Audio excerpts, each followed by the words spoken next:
So here we're going to go ahead and take a look at it the side by side of the threadle slice versus the threadle rear. So on the left, we're going to see the threadle with the turn out to the right, longer in yardage but easier jumping effort. On the right, we are going to have the threadle rear. So coming through more difficult jumping effort but shorter yardage. So I have started them at the same point, which is basically right as she's breaking the plane of that wing there. So I've tried to pair them up almost identically.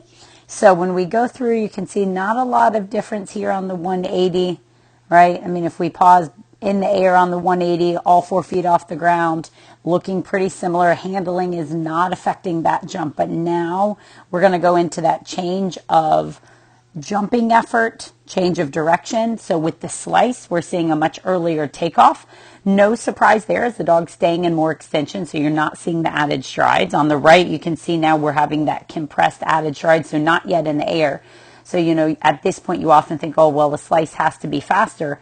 But now when we look at the landing of the curl compared to the location of the slice, at this point, you can see that there's a much shorter distance to get to the next jump on that threadle rear. So when we actually play it forward at this point, the curl ends up being the faster option. So here we have kind of middle of the arc already at the highest point of that very next jump. I guess that would be jump number 5.